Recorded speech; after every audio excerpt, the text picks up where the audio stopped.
আর এদিকে বেলি অবসান কাটলে শ্রীমতী রাধারানী ঘরে যে এক কলস ভর্তি জল, ভরা কলসে জল ছিল, এ কাজ ও কাজ করতে ওই কলস ভর্তি জলগুলো ফেলে দিল, ঢেলে একদম ঢেলে ফেলে দিয়েছে। আমা সন্ধ্যাবেলা ঘরের বইয়ের কাজ কি? মোবাইল দেখা। ও মা, এই যে যারা চেয়ারে বসে রয়েছে, সন্ধ্যাবেলা ঘরের কাজ কি বইয়ের? মোবাইল চালানো, ফেসবুক দেখা। ফেসবুক চালানো, মোবাইল দেখা। হ্যাঁ হ্যাঁ, সিরিয়াল। বাবা, বাড়িতে যদি আমাদের যদি মারা থাকে তাহলে সন্ধ্যাবেলা তাদের ঘরের কাজ কি হয়? ওই তুলসী মঞ্চে সন্ধ্যা প্রদীপ দেওয়া। বাবা, সত্য বললাম না মিথ্যা? সন্ধ্যাবেলা ঘরের বইয়ের কাজ হয় না যে সন্ধ্যা প্রদীপ দেওয়া? রাধারানীর শাশুড়ি রাধেকে বলছে, রাধে, অন্যান্য বাড়ির বইরা সন্ধ্যা লাগলে সন্ধ্যা প্রদীপ দেয়, আর সন্ধ্যা লাগলেই তোর যমুনাতে জল ভরতে যাওয়ার পারাপারি কেন? কিসের এত কারণ? সন্ধ্যা লাগলে যমুনাতে এত পারাপারি করিস কেন জল ভরতে? ওই এক কলস ভরা জল বাবা ঢেলে ফেলে দিয়েছে, দিয়ে ওই খালি কলসটি নিয়ে গিয়ে শাশুড়ির কাছে বলছে, মা কলসিতে জল নেই, আমি যমুনায় যাব জল ভরতে। পাশেই ছিল ননদী।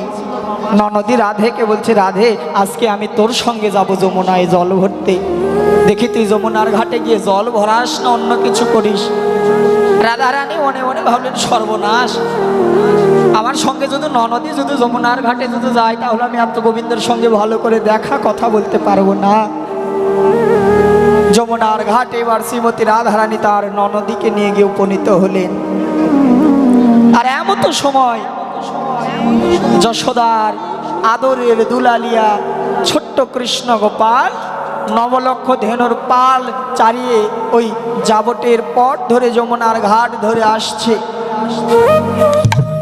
গোবিন্দ আজকে শুধু পিছনেই চলে যাচ্ছে।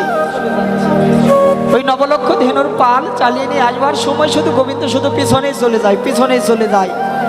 দাদা বলায় এখন শ্রীদাম সুদাম কানাইকে ডেকে বলছে, কানাই, এত পিছনে কেন চলে যাস? কানাই তখন বলে, দাদা, পিছনে গরু বাছুরি ছাড়া পড়ে, ওই গরু বাছুরি খেদানোর জন্য আমি পিছনে শুধু পড়ে যাচ্ছি। এই সুদাম সুদাম দাম সুদাম, আজকে তোরা পিছনে চলে যা, দেখি কয়টা গরু বাছুরি ছাড়া পরে তোরা খেদিয়ে নিয়ে আসবি। আর কানাই, তুই আজকে আমার সঙ্গে ঘরে ফিরবি। এ বলে একবারে কানাইকে বগল দাবা করে নিয়েছে। ওই কানাইয়ের হাতটি বগলের ভিতরে দাবা করে নিয়ে কানাইকে টানতে টানতে নিয়ে যাচ্ছে। তাহলে গোবিন্দের সঙ্গে কে থাকলো মা? গোবিন্দের সঙ্গে থাকলো দাদা বলাই, আর রাধারানীর সঙ্গে থাকলো ওইদিকে তার ননদী। যমুনার ঘাটে সেবার উপনীত। যমুনার ঘাটে রাধারানীকে দর্শন করে রাধারানী একদম চঞ্চল হয়ে গিয়েছে, স্থির থাকতে পারছে না। গোবিন্দ আবার রাধারানীকে দর্শন করে বড় চঞ্চল হয়ে গিয়েছে, চঞ্চল হয়ে গিয়েছে। আমাদের সবচাইতে লজ্জার বিষয় কি জানেন বাবা? হরিনাম শুনি ঠিকই বটে, কিন্তু হরিনামে আমাদের মন বসে না। আমরা কোথায় ভালো লাগে নয়ন দিলে একটু হাসি ঠাট্টা করতে পারবো, আমরা এগুলোতে বেশি লক্ষ্য দিই।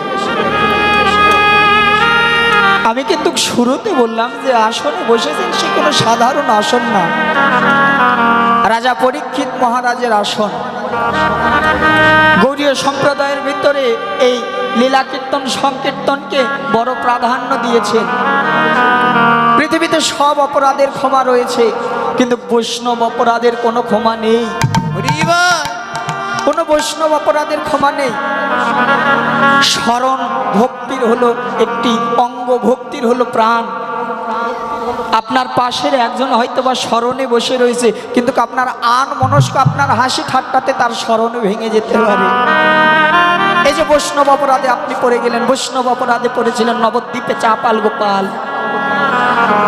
শ্রীবাসের মতো ভক্তের দ্বারে ভবানী পূজার মা, ভবানী পূজার রক্ত জবা ফুল, এমনকি বলি পাঠার রক্ত রেখেছিল। সব অপরাধের ক্ষমা করে দেয় ভগবান, কিন্তু ওই বৈষ্ণব অপরাধের কোনো ক্ষমা নেই, ক্ষমা নেই, ক্ষমা নেই। তো এই অপরাধ থেকে বিরত থাকবেন, এমন কোনো কাজ করবেন না যে কাজের ফলে আপনার দ্বারা কোনো বৈষ্ণবের অপরাধ হয়ে যায়। আমাদের পার্শ্ববর্তী ধর্ম ইসলাম ধর্ম, একটি আমাদের ইসলাম ধর্মের মা তার একটি সন্তানকে কোলে নিয়ে রাস্তা পার হয়। এমন সময় রাস্তা পার হবার সময় তাদের ধর্মের একজন মাওলানা সেই রাস্তা দিয়ে পার হচ্ছে। মা সন্তানকে শিক্ষা দিচ্ছে, বাবা ওই দেখ আমাদের ধর্মের মাওলানা হেঁটে যায়, ওকে দেখে তুমি সালাম করো। সন্তানটি সঙ্গে সঙ্গে মায়ের কথা অনুযায়ী তার সেই ধর্মের মাওলানাকে সালাম করে দিলেন, সম্মান করে দিলেন। মা শিখিয়ে দিলেন, দেখো আমাদের ধর্মের মাওলানাদেরকে দেখলে ছোটবেলা থেকে সম্মান করবে। এই মায়ের কাছে থেকে শিখলো সন্তান আচার। ঠিক একই অপর পাশ থেকে আমাদের সনাতন ধর্মের এক মা রাস্তা পার হচ্ছে, কোলে তার সন্তান বড্ড কান্নাকাটি করছে। এমন সময় একটি ন্যাড়া মাথা, গলায় বড় বড় মোটা মালা, বড় চৈতন্য নিয়ে রাস্তা পার হয়। কোলের সন্তান যখন কান্না থামে না, তখন মা সন্তানকে বলছে, হে খোকা, কান্না যদি না থামিস, ওই যে দেখছিস সাধু, ওই সাধু আমি তোকে ধরিয়ে দেব।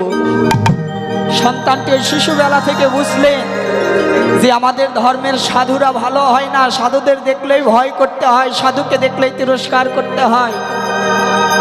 তাহলে কি শিখলো মায়ের কাছ থেকে? মায়ের কাছ থেকে আচরণ শিখলো।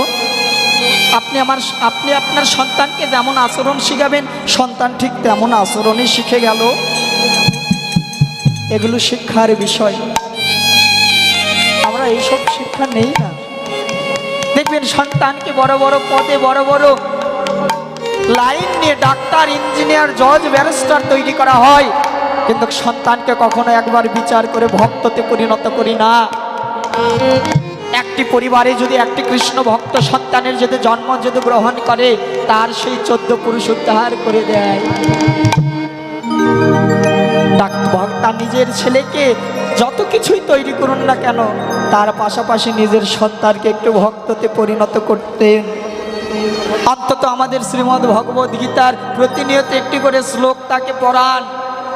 কিছু না হলেও যেদিন আমি তুলসী তলায় পড়ে রব, আমার সন্তান ছুটে এসে তো আমার কর্ণে একবার ওই শ্রীমদ্ ভগবদ গীতার শ্লোকটুকু তো আমায় শোনাতে পারবে।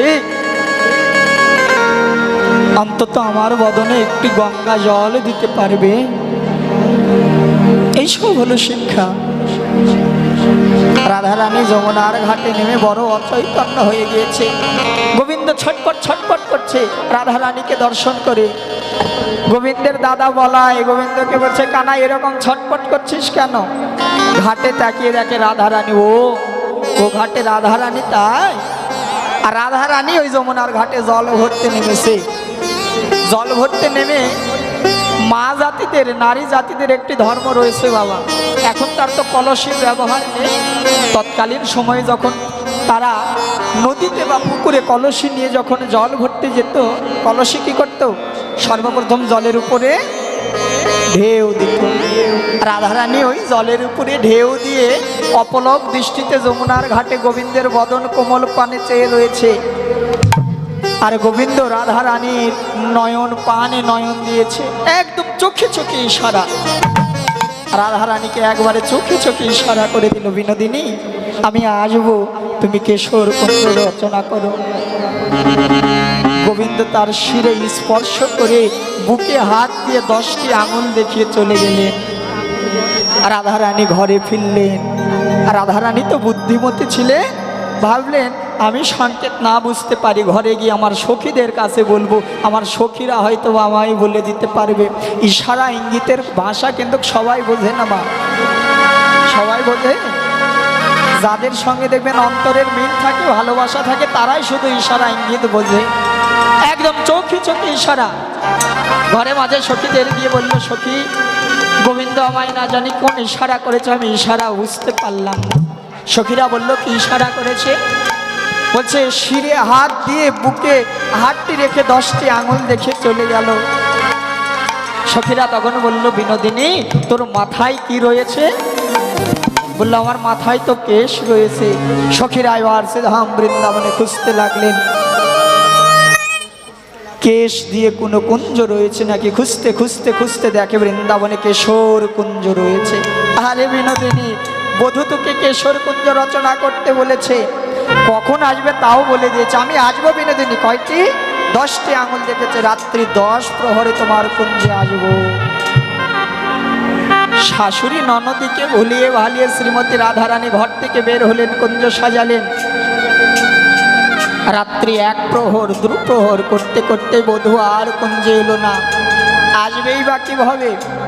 এদিকে ওই সারাদিন গরু বাছুরি চড়িয়ে ভগবান কৃষ্ণ ঘরে ফিরে গিয়েছে নন্দালয়ে।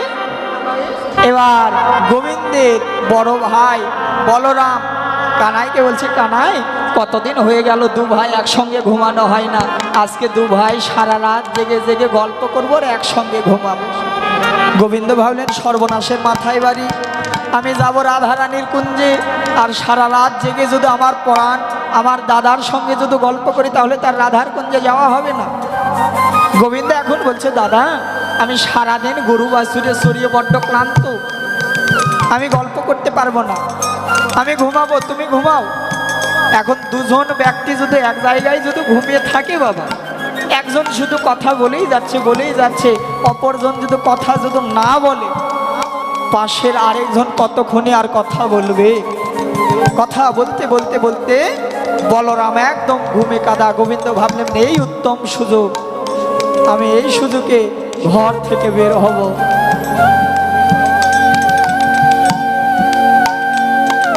আমি এই সুযোগে ঘর থেকে বের হব। কিন্তু আজকে গোবিন্দ যখন তার শয্যা পরিত্যাগ করেছিলেন, গোবিন্দের চরণে ছিল নূপুর। নূপুর রুনুঝুনু রুনুঝুনু রুনুঝুনু সুরে বেজে উঠলেন। হাতে ছিল মোহন মুরলী। মোহন মুরলী জয় রাধে রাধে রাধে বলে শীষ দিতে লেগেছে। গোবিন্দ নূপুরকে বলছে, নূপুর আজকে যেন তুই বাজিস না, আজকে যদি তুই বাজিস তাহলে আমার আর রাধার কুঞ্জে যাওয়া হবে না। রাধে ওই মোহন মুরলীকে বলছে, মুরলী তুই যেন আজকে বাজিস না, তুই যদি বাজিস তাহলে আমার রাধার কুঞ্জে আর যাওয়া হবে না। আর আজকে গোবিন্দকে রাধার কুঞ্জে যদি যেতে হয় আরেকটি কুঞ্জ অতিক্রম, আরেকটি কুঞ্জের উপর দিয়ে যেতে হবে। সেটা কার কুঞ্জ? সেটা হলো চন্দ্রাবলীর কুঞ্জ। রাধা রানীও প্রতিদিন কুঞ্জ সাজায়, চন্দ্রাবলীও প্রতিদিন কুঞ্জ সাজায়, কিন্তু প্রতিদিন চন্দ্রাবলী কুঞ্জ সাজিয়ে ওই সন্ধ্যাবেলায় ঘুমিয়ে পড়ে।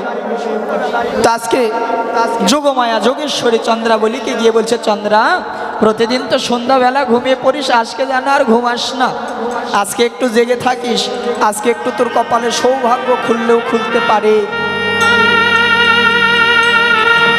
দেবী যোগমায়া যোগেশ্বরীর কথা অনুযায়ী চন্দ্রাবলী একটু জেগে থাকলেন। গোবিন্দ নূপুর খুলে হাতে নিয়েছে, আর বাঁশির যে রন্ধন, যে ছিদ্রগুলো তার নিজের উত্তরী দ্বারা এইভাবে একদম পেঁচিয়ে বন্ধ করে দিয়েছে। বাঁশিকে বলছে, বাঁশি যেন বাজিস না। নূপুর আর বাঁশি বলছে, রাধে আজকে তোমার কারণে আমরা গোবিন্দ সেবা থেকে বঞ্চিত হলাম, বড় সাধন করে তোমার শ্রীচরণের নূপুর হয়েছি।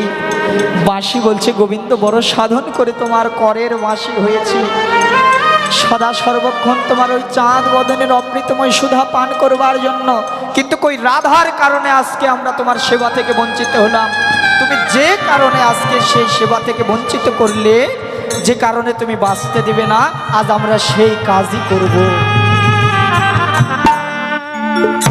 গোবিন্দ 1 পা 2 পা করে চন্দ্রার কুঞ্জের সম্মুখে গিয়ে দাঁড়িয়েছে।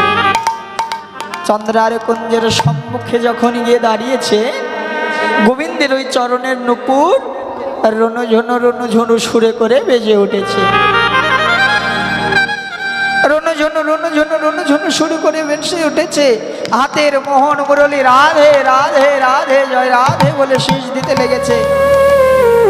চন্দ্রার দাসী ছিল পদ্মা। চন্দ্রা তার পদ্মাকে আদেশ করলো, পদ্মা দেখ তো আমাদের কুঞ্জের দ্বার দিয়ে কে যায়, আর বিলম্ব করিস না, ছুটে যা। চন্দ্রার এক আদেশে পদ্মা ছুটতে ছুটতে চলে এসেছে। এসে দেখে গোবিন্দ, ও গোবিন্দ, তুমি প্রতিদিন তুমি এই পথে যাও, ধরতে পারি না, আজকে ধরেছি আর ছেড়ে দেব না। এবার তার সখী পদ্মা চন্দ্রাকে ডাকতে লাগলেন, চন্দ্রা আর ঘুমিয়ে থাকিস না, আর ঘুমিয়ে থাকিস না, আয় দেখ আজকে তোর সৌভাগ্য খুলে গিয়েছে।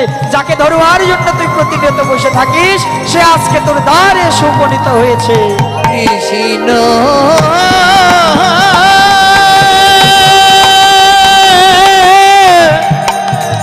কৃষ্ণ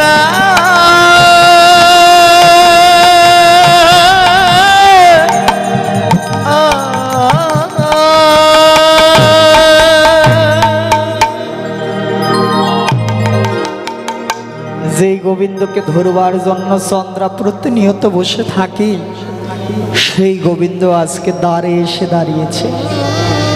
ভগবানকে ধরবার জন্য ভগবানের পিছন পিছন ছুটতে হবে না, তাহলে কি করতে হবে? প্রজাপতি ধরবার জন্য দেখবেন বাবা, প্রজাপতির পিছনে পিছনে ছুটতে হবে না, তাহলে উপায় বললেন ভালো করে বাগানে ফুল ফোটাও, ফুলে মধু তৈরি করো, দেখবো এই ভ্রমর প্রজাপতি এসে তোমার ফুলের উপরে গুনগুন গুনগুন করে ঘুরে বেড়াবে। তো তোমার এই হৃদয় মন্দিরে যদি ভক্তির ফুল যদি পুষ্ফুটিত যদি করতে পারো, ভক্তি প্রেম দিয়ে তুমি যদি মধু তৈরি যদি করতে পারো, ভগবান তোমার ওই দ্বারে হৃদয় মন্দিরের দ্বারে এসে দাঁড়াবে। চন্দ্রা গোবিন্দকে বলতে লাগলেন, গোবিন্দ প্রতিদিন তুমি এই পথ দিয়ে যাও, ধরতে পারি না, আজকে যখন ধরেছি আর ছাড়বো না। হ্যাঁ আজকে আর ছাড়বো না। এত রাত্রিতে তো তুমি বনের ভিতরে কি করছো? গোবিন্দ এখন বলছে, আমি ছেলে মানুষ, বনের ভিতরে আসলেই দোষ, তুমি মেয়ে মানুষ এত রাত্রিতে বনের ভিতরে কি করছো? চন্দ্রা এখন একটু মুখরা ছিল তো, গোবিন্দকে তখন বলতে লাগলো, গোবিন্দ তুমি কি কারণে এত রাত্রিতে বনের ভিতরে এসেছো? গোবিন্দ বলল, চন্দ্রা আমার তো নবলক্ষ ধেনু, আমার প্রতিদিন অভ্যাস, সারাদিন ওই গোষ্ঠ খেলা খেলোয়ার পর সন্ধ্যাবেলা গিয়ে একবার গোশালা আমার গোয়াল ঘরটা পরিদর্শন করি, দেখি কোনো গরু বাছুরি ছাড়া পড়েছে কিনা। ও মা, আজকে গিয়ে দেখি আমার ধবলি গাইটি বড় ডাকাডাকি করছে, গিয়ে দেখি তার কাউলি বাছুর নেই। চন্দ্রা বলি তখন বলছে, শোনো গোবিন্দ, এত রাত্রিতে তুমি বাছুরি খুঁজতে এসেছো? আমি বিশ্বাস করি না, একবার সত্যি করে বলো বধূ, তুমি বাছুরি খোঁজো না?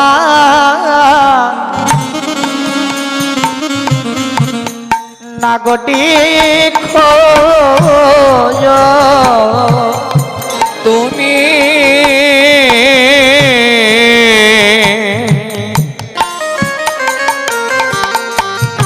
তুমি বাছুরি খোঁজো না,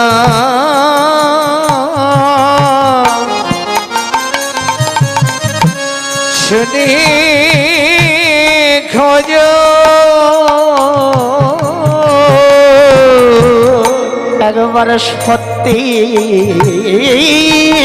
করে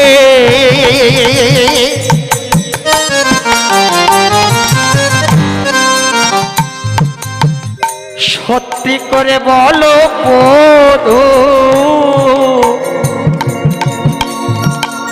তুমি বাছুরি খোঁজো না? নাগটি খোঁজো একেবারে সত্যি করে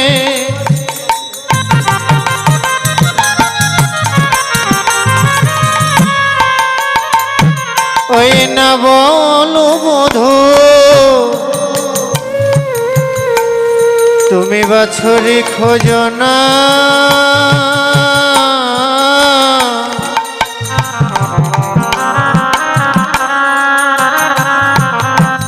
ওই না নাগরি খোঁজো। গোবিন্দ সত্য করি বলো, তুমি বাছুরি খোঁজো না নাগরি খোঁজো? গোবিন্দ এখন বলছে, সত্যি আমি বাছুর খুঁজতেই এসেছি। চন্দ্রা বলে এখন বলছে, ঠিক জায়গায় এসেছো, তোমার বাছুর আমি আমার বাগানে গিয়ে নিয়ে গিয়ে বেঁধে রেখেছি, যে কারণে চন্দ্রার কুঞ্জে যাবে না, আর সেই কাজই হলো। চন্দ্রা বলে কি করলেন, গোবিন্দের হাতখানি ধরেছে, ধরে এবার টানতে টানতে নিয়ে যাচ্ছে। হাতেতে ধরিয়া চলিল লইয়া, ধরিয়া চলিল লইয়া, হাতেতে ধরিয়া চলিল লইয়া, হাতেতে ধরিয়া চলিল লইয়া, ধরিয়া চলিল লইয়া, যেখানে আপন বাস, সেখানে আপন বাস, সেখানে আপন বাস, যেখানে আপন বাস, আপন বাস, নিশি অবশেষে কলহ বাঁধিবে, নিশি অবশেষে কলহ বাঁধিবে, নিশি অবশেষে কলহ বাঁধিবে। নিশি অবশেষে কলহ বাঁধিবে। আরে কহে দ্বিজ চণ্ডীদাস, কহে দ্বিজ চণ্ডীদাস, কহে দ্বিজ চণ্ডীদাস। কহে চণ্ডীদাস, লীলার এক প্রান্তে দাঁড়িয়ে দ্বিজ চণ্ডীদাস বলছেন, বলি হাই হাই নাগর কি করিলে, হাই হাই নগর কি করিলে, হাই হাই নেই চললে, হাই হাই নগর কি করিলে, হাই হাই নগর করিলে, কপালে যে কিবা ঘটিবে, হাই হাই নাগর কি করিলে। তোর কপালে যে কিবা ঘটিবে, হাই হাই নগর কি করিলে। গোবিন্দ, তোমার কপালে আজকে দুঃখ রয়েছে। হ্যাঁ, নিশি অবশেষে কলহ বাঁধিবে, কহে দ্বিজ চণ্ডীদাস। লীলার এক প্রান্তে দাঁড়িয়ে দ্বিজ চণ্ডীদাস বলছে, তোমার কপালে দুঃখ রয়েছে। যাবার কথা রাধার কুঞ্জে তুমি না করে তুমি চন্দ্রার কুঞ্জের ভিতরে প্রবেশ করলে, তোমার কপালে ঘোর দুঃখ। চন্দ্রাবেলে এবার গোবিন্দকে টানতে টানতে তার কুঞ্জের ভিতরে নিয়ে গেলেন। চন্দ্রার হাতে ছিল বড় বড় নখ। গোবিন্দ কুঞ্জে যাবে না, ওই ধস্তাধস্তি করতে করতে গোবিন্দের বক্ষ একদম চিরে গেল, রক্তাক্ত হয়ে গেল। গোবিন্দ যাবে না, জোর করছে ধস্তাধস্তি, এমন সময় গোবিন্দের বুক চিরে গেলেন। কুঞ্জের ভিতরে নিয়ে গিয়ে চন্দ্রাবলী তার বধূকে সাজাচ্ছে। কিভাবে?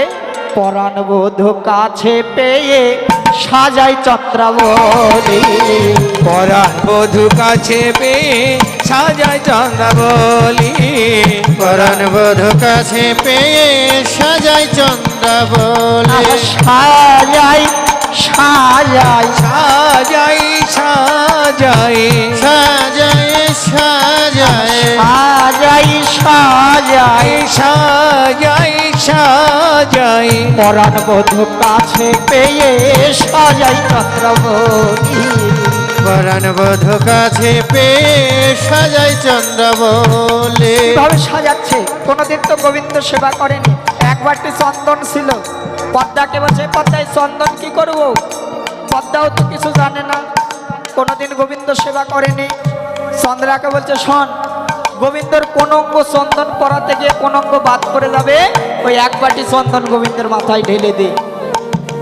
ওই এক বাটি চন্দন গোবিন্দের মাথায় ঢেলে দিলেন। ছিল কালো কৃষ্ণ, হয়ে গেল সাদা। গোবিন্দের পরনে ছিল নীল হলুদ ধুতি, ওই হলুদ ধুতি খুলে নিয়ে চন্দ্রা নীল শাড়ি পরিয়ে দিলেন। গোবিন্দের কপালে কি দিতে হয় মা? কি দিতে হয়? সিঁদুর, তাই না? ও মা, কি দিতে হয় গোবিন্দের কপালে? হ্যাঁ, তিলক। আমার সিঁদুর দিলে হয় না? দিলেও হবে? হবে ঠিকই সোরা। ও মাস্টার কি বলে? গোবিন্দের কপালে দিতে হয় চন্দন, কিন্তু চন্দ্রা কি করেছে? তার সিঁদুর কৌটা থেকে নিয়ে এক চিমটি সিঁদুর একবারে গোবিন্দের কপালে ভটভটা করে দিয়ে দিয়েছে।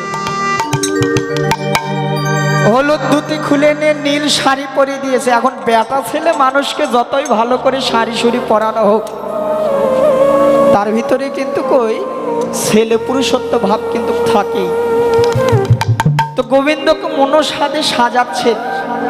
আচ্ছা, গোবিন্দ তো চাইলে তো সেখান থেকে চলে যেতে পারতো, বাবা গেল না কেন? এই চন্দ্রা ছিল ত্রেতা যুগে রাবণের বোন শূর্পণখা রাক্ষসী। রামকে প্রতিরূপে লাভ করতে চেয়েছিল। লক্ষণ ওই শূর্পণখার নাক কেটে দিয়েছিলেন। শূর্পণখা করজোড়ে নিবেদন করে বলেছিলেন, প্রভু আমি কি তোমায় আর পাবো না প্রতিরূপে? বললেন, এই যুগে সম্ভব নয়, আগত বৃন্দাবন লীলায় হবে তুমি চন্দ্রাবলী। আমি রাধার কুঞ্জে যাবার সময় তোমার কুঞ্জের ভিতর প্রবেশ করে তোমার মনোবাসনা পূর্ণ করব। গৌর হরিব।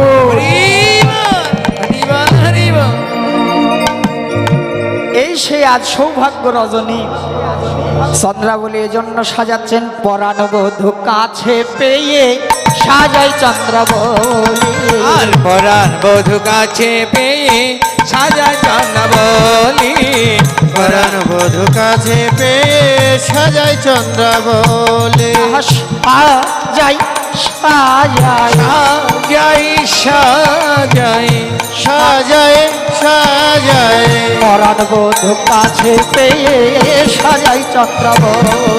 আর পরাণ বধূ কাছে পেয়ে সাজায় চন্দ্রাবলী। পরাণ বধূ বধূ কাছে পেয়ে সাজাই চন্দ্রাবলী। সাজালেন। এবার বুকের ভিতরে গোবিন্দকে জড়িয়ে ধরে ওই কুঞ্জের ভিতরে পালঙ্কের উপরে গোবিন্দকে নিয়ে ঘুমালেন। এদিকে রাত্রি 1 প্রহর 2 প্রহর করতে করতে রাধারানী যে কুঞ্জ সাজিয়েছিলেন, রাধারানী এবার রাত করে অভিমান করে কুঞ্জের দ্বারে বসে নয়ন জলে কাঁদছে। তোমার আসবার কথা ছিল বধূ, কিন্তু তুমি আর এলে না। এদিকে ভোরবেলা গগন পানে কাক চিৎকার করতে উঠেছে। হ্যাঁ, ভোরবেলা কিন্তু কাকের ডাক শোনা কিন্তু অমঙ্গল। গোবিন্দ ভাবলেন আজ ভোরবেলায় আমি সেই কাকের ডাক শুনলাম, না জানি আমার কপালে কোনো দুঃখ রয়েছে। চন্দ্রাবলীর সঙ্গে গোবিন্দ আমার ঘুমিয়ে রয়েছে। কিভাবে? ওগো চন্দ্রাবলী শোনে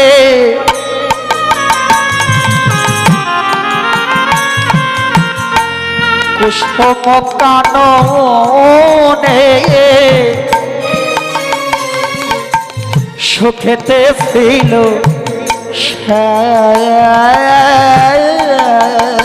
ভোগ চন্দ্রাবলী শনি।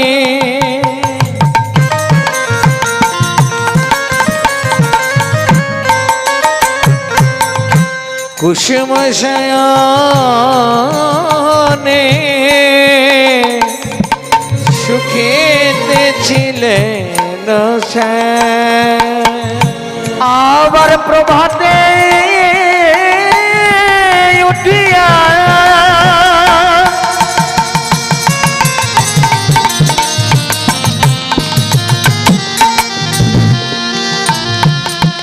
ভয়ে ভীত হইয়া ওই না প্রভাতে উঠিয়া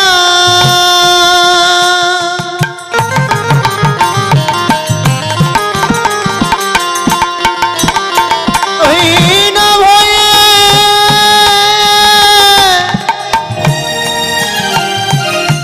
ভীত হইয়া ইমা প্রভাতে উঠিয়া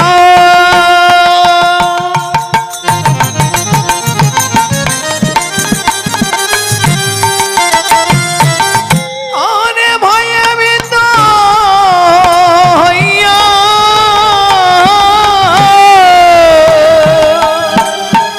দাঁড়াইলো ডায়েরো আগে, দাঁড়াইলো ডায়েরো আগে, দাঁড়ালো রায়ের আগে গো, দাঁড়ালো রায়ের আগে। যেন ভয়ে ভয়ে না গো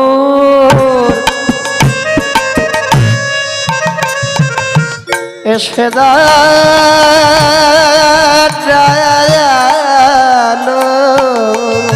সে ভয়ে ভয়ে না গো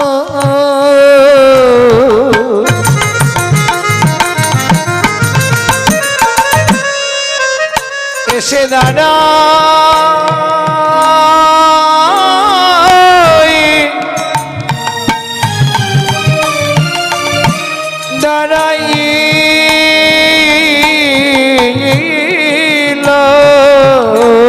যিনি জগতের নাথ অনাদির আদি প্রাণ গোবিন্দ। আচ্ছা মা, ভয় কখন আসে অন্তরে? কেউ যদি কোনো অপরাধ করে, কেউ যদি কোনো ভুল কাজ করে, তখন দেখবেন অন্তরে ভয় আসে। তো গোবিন্দ এমন কি ভুল কাজ করলেন না, রাধারানীকে কথা দিয়ে আর কথা রাখতে পারলেন না, তাই তো ভয়ে ভয়ে না করে